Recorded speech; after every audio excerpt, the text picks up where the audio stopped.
These few pictures rather telescope what's happened to us in the last 12 hours. We arrived last evening in Motomar, crossed the bridge to the town of Molamyn, and here we are now on the quayside outside our hotel, watching the river fishermen preparing for their day's activity. We shall see more of them later on in our film series, but our day started with a trip to the old station in the town, which was pretty near derelict and redundant, I would think, judging by the rolling stock anyway. And from there to the railway shed, which had this picturesque motif on its gates. There were only a couple of things in the shed, a redundant steam loco. Here she is, and there's the cab, an old steam crane, and an even more derelict coach and wagon. And that's not a soldier's helmet, it's a steam dome.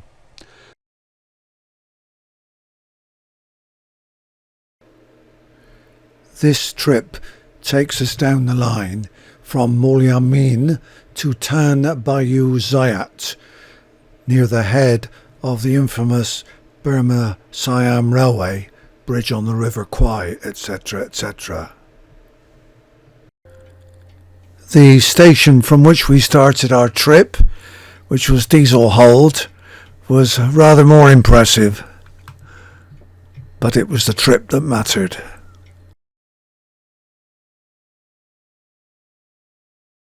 This is our trip south, further south, towards the war cemetery. And the terrain is somewhat different than we have been used to. Rubber plantations and what have you. Quite a lot of wildlife.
Coming into a small station. There's a locomotive on the other line, a little diesel rail car.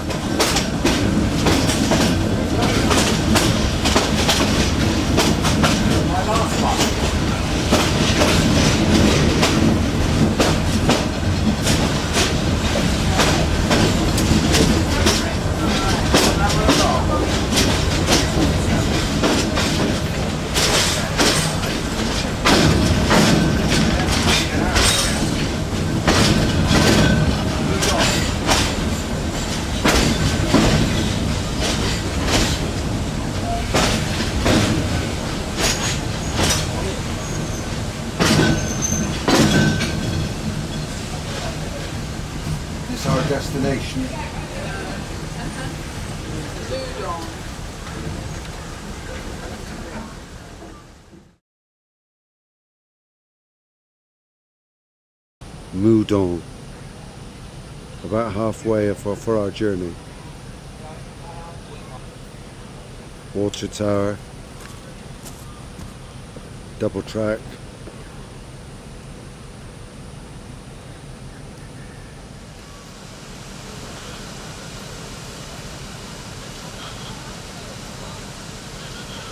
That was not a Burmese lady.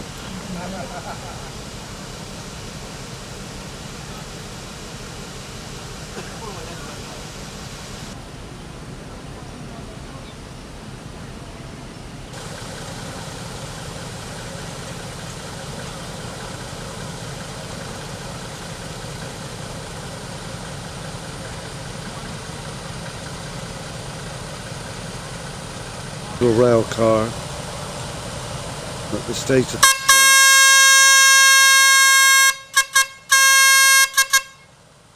State of the track, my goodness.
And off it wanders in the direction of Molamyn.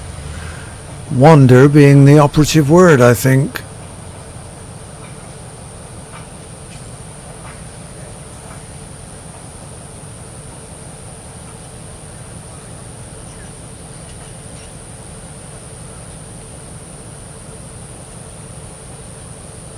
There we are, off into the distance.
building is a house for ducks.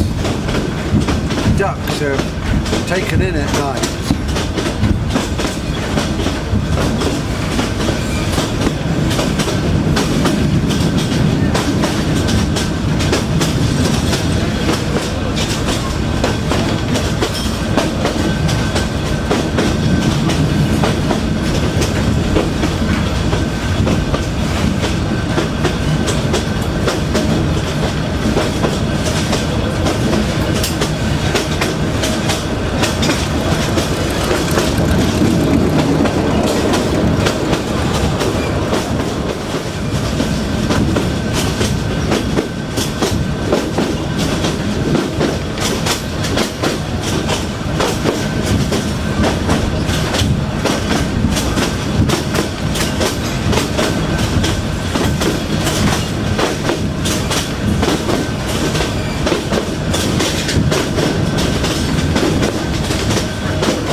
It even has its own pagoda.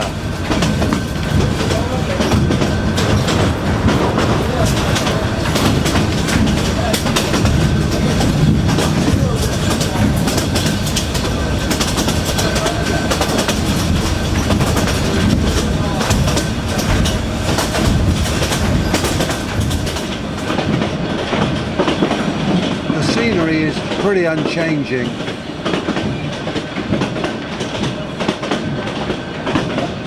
The other side of the track has a mountain backdrop with a little more agriculture of a different type. The railway seems to separate the two agricultural systems.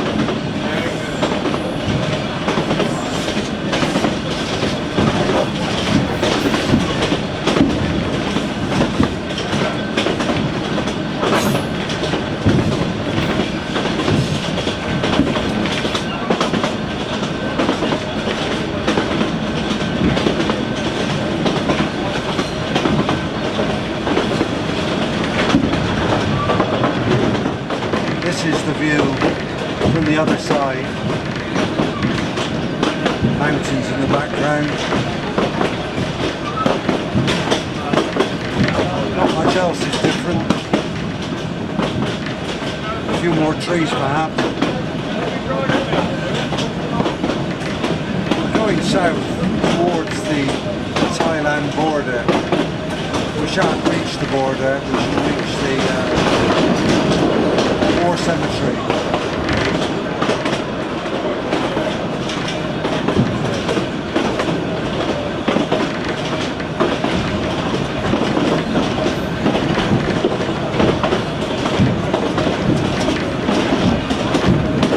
Quite clearly these water courses fill up during the wet season because the bridges are way above what appears to be dry land. A little settlement.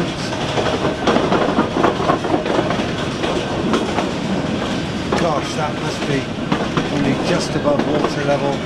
There's the well. Ladies washing.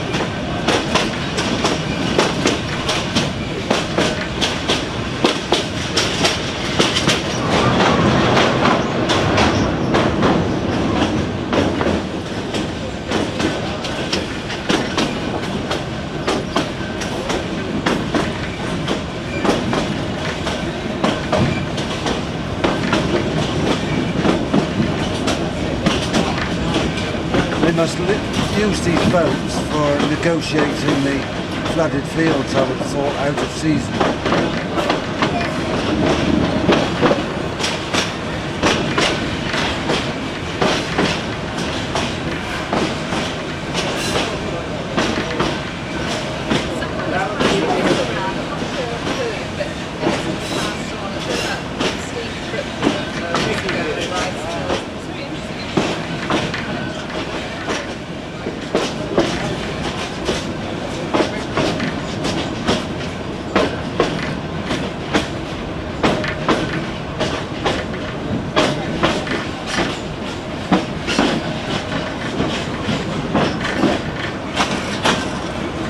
Seem to be piles of rice by some kind of processing plant.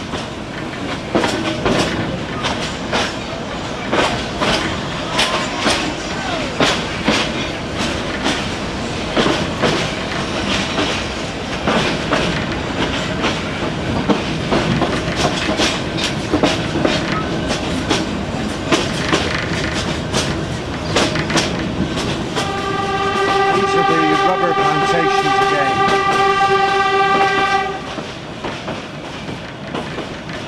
Now we're back to bananas. But, notice the number of rubber extraction enterprises. This is rubber again.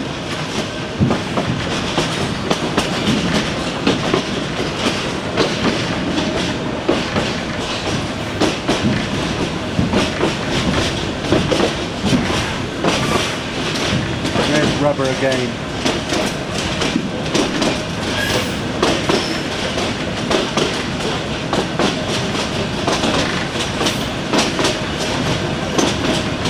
Most of the trees seem to have the cup attached, not all. Some have fallen off.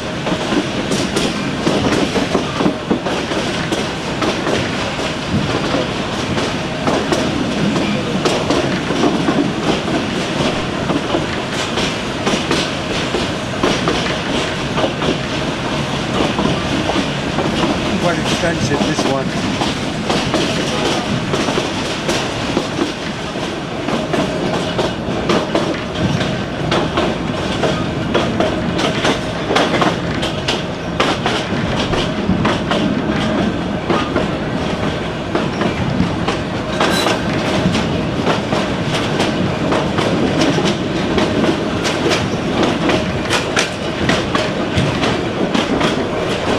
Wayside station.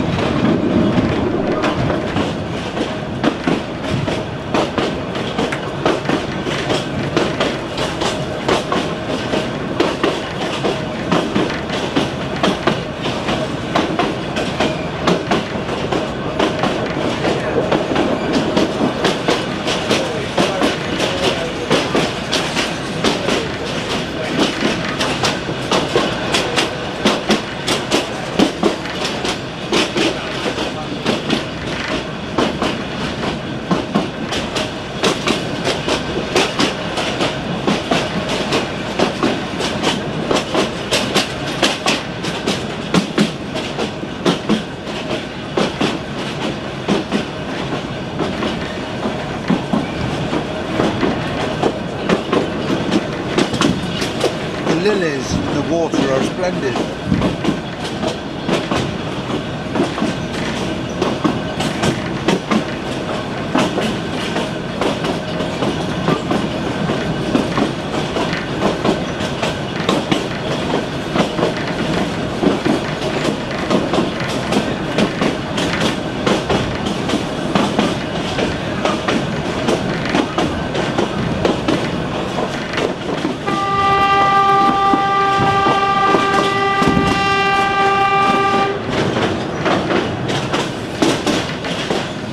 A fisherman at work.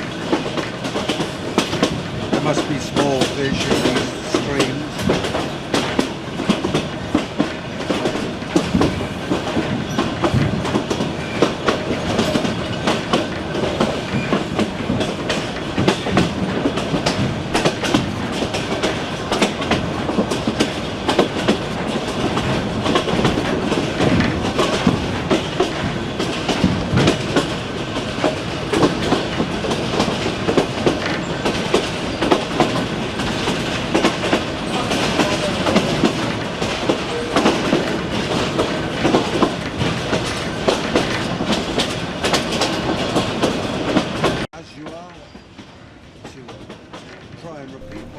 Well, after a rather unremitting view of fields and pools and vegetation, we're here at our destination, which will be, I'm sure, of far greater interest.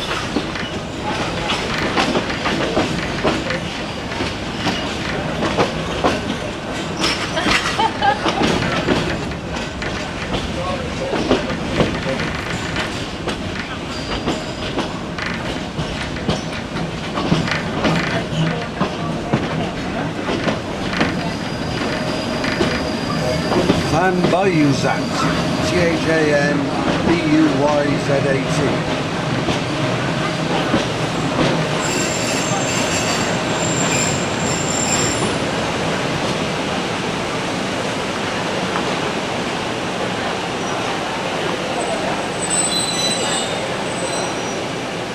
Here we are.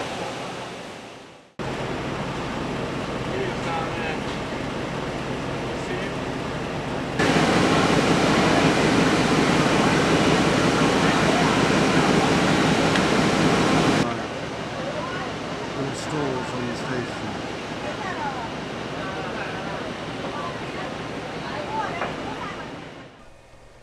These concluding still images of the Terminus station, with our train in the station and locals with their families on the platform, bring our little trip to a close.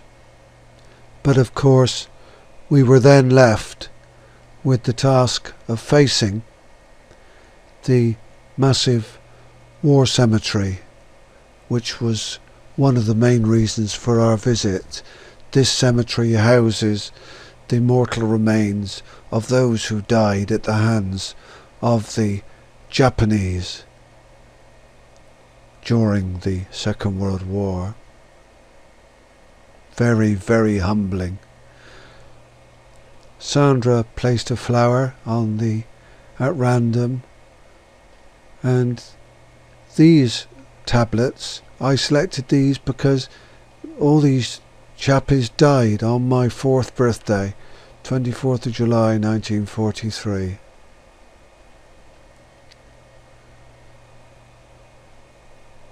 War was indiscriminate. Here's a Jewish gentleman's grave. The cemetery is maintained by locals, and they were very willing to provide us with nourishment at the end of our visit.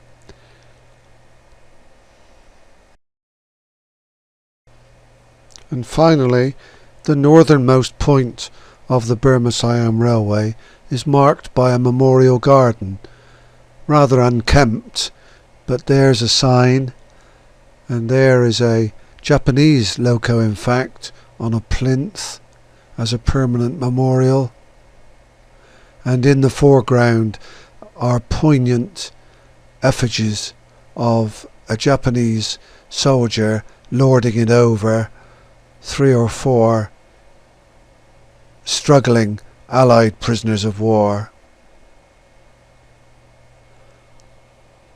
And then hope. Across the line, a training centre for Buddhist monks.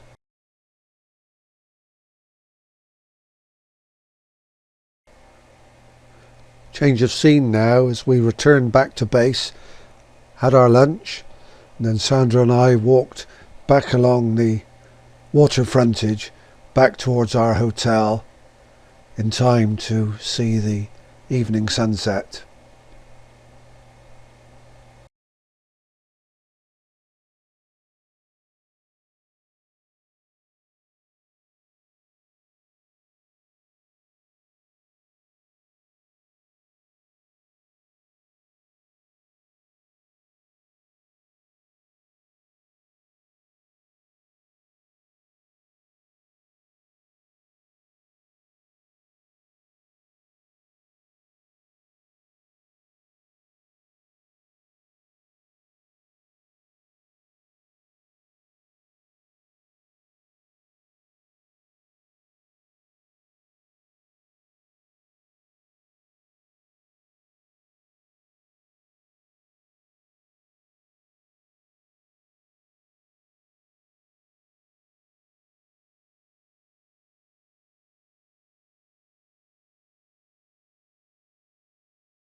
The plan today is that we set off on another 2-day adventure.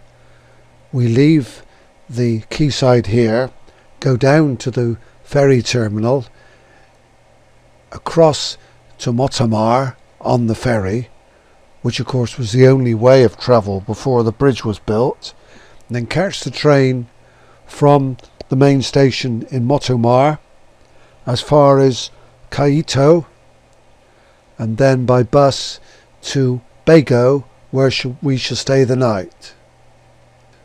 River frontage outside our hotel,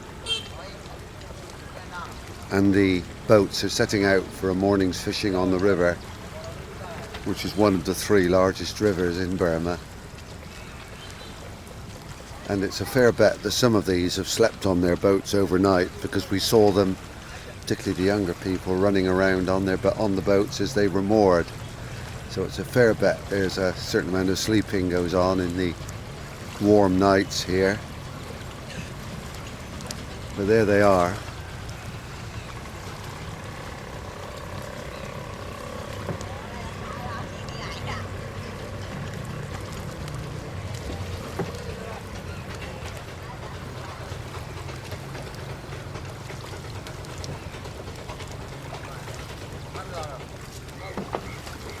They're driven by an outboard motor with a long drive mechanism at the back. The long pole carries the propeller.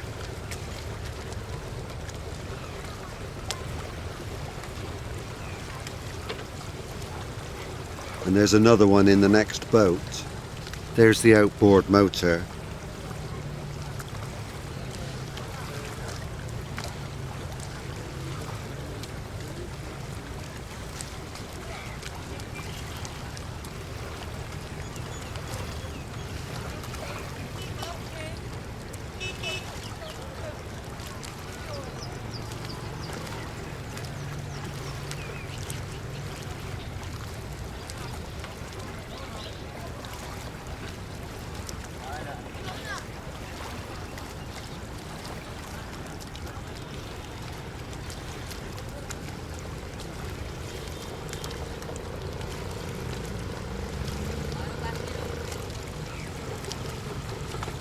The larger sort of junk out at sea.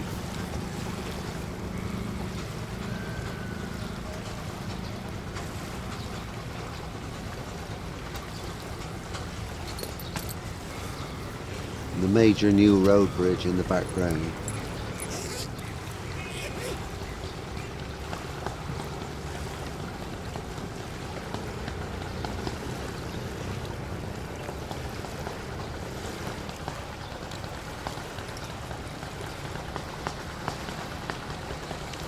Difficult to know whether some of these have actually been fishing and have come back, or are going fishing, because the tide is out.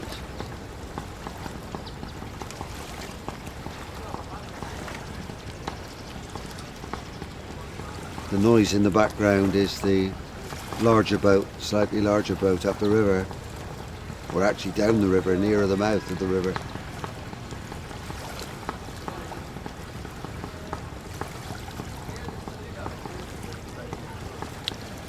One tired little lad.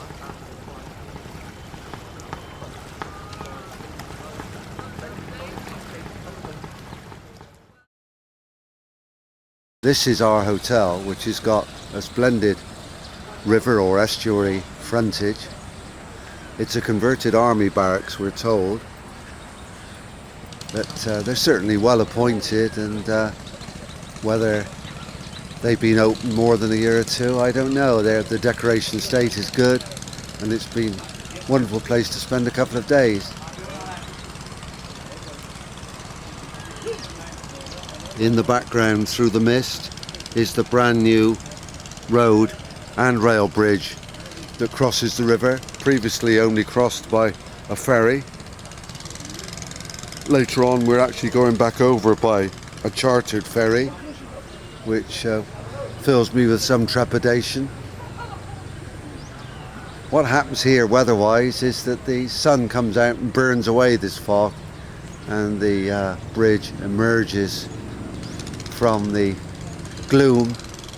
It's about 3 kilometers long. It's a substantial bridge. Chinese built, we think, or at least with Chinese assistance.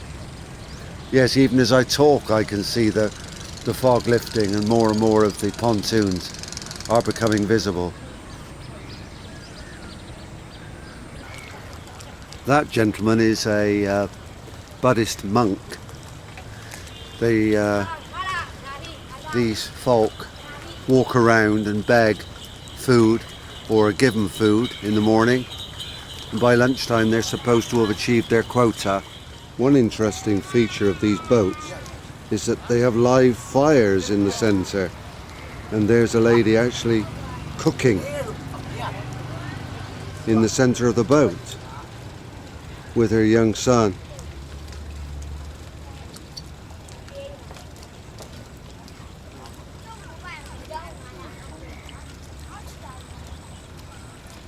This Hindu temple, originally a Hindu temple for the Indians that worked here, was built by or with the cooperation of the British authorities, but the Indian community presumably is diminished. It looks as though it's in a state of disrepair and disuse. It's quite a grand building, and it's right next door to our hotel.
These are personal taxis.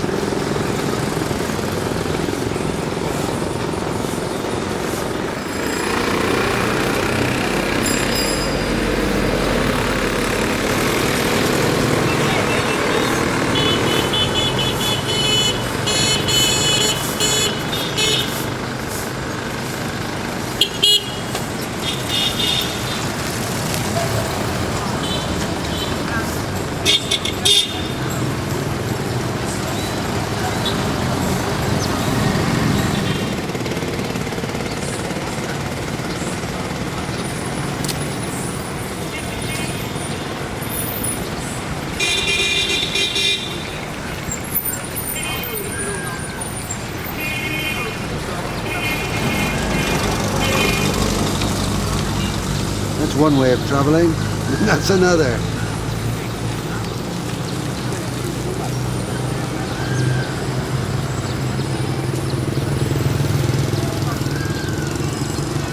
Downtown by the ferry terminal for our crossing.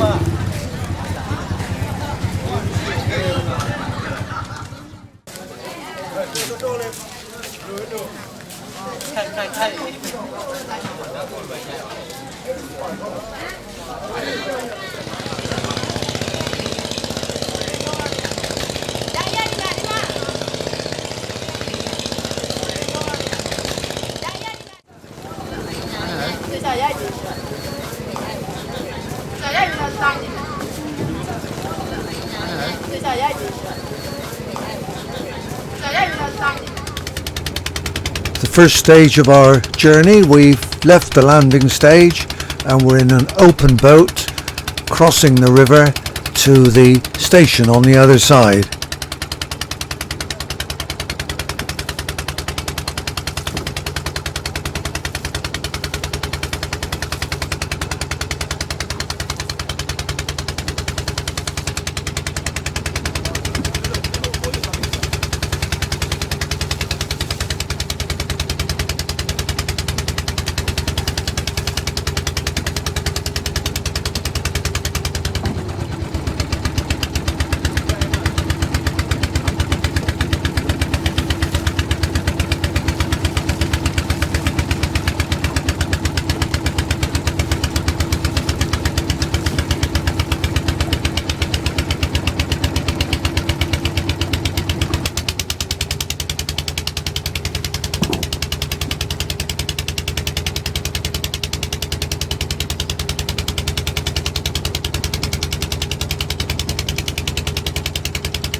this is the road rail bridge.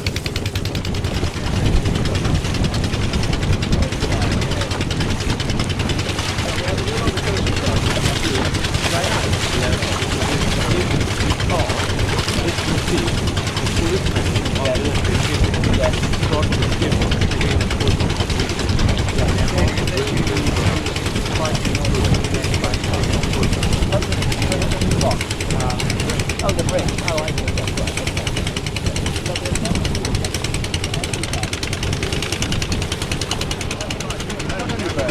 Other countries, no good for the bridge. There's so much satellite in the air. Every day. Hundreds of pictures. Yeah, that's right. Every day they rephotograph it.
Richard.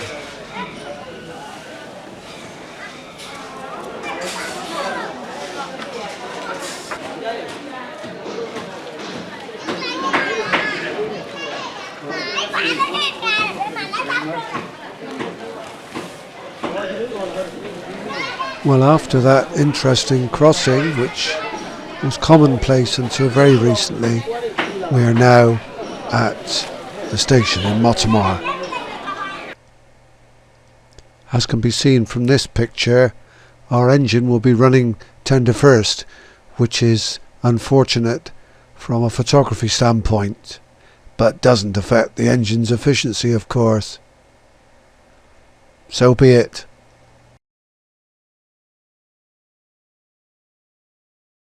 As you will have seen by now, wherever we went, we were met by cheery smiles and a significant amount of interest.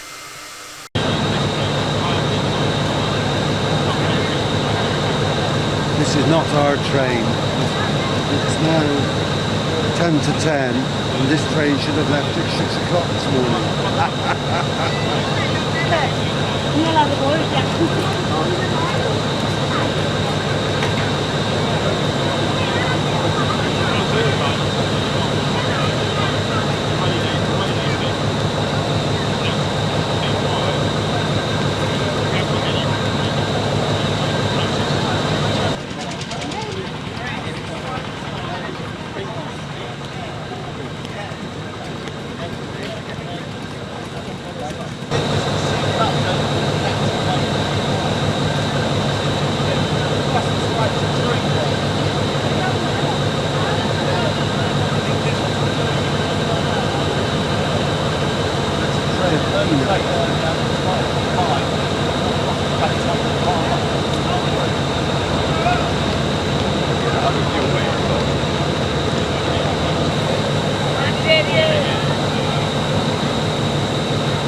It's 4 hours late leaving and they're still only just getting on.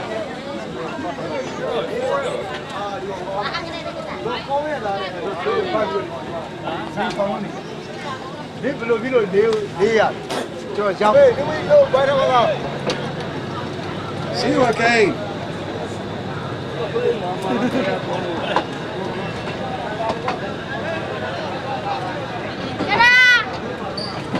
Bye. Bye.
Our onward journey and all that involved is on our next film.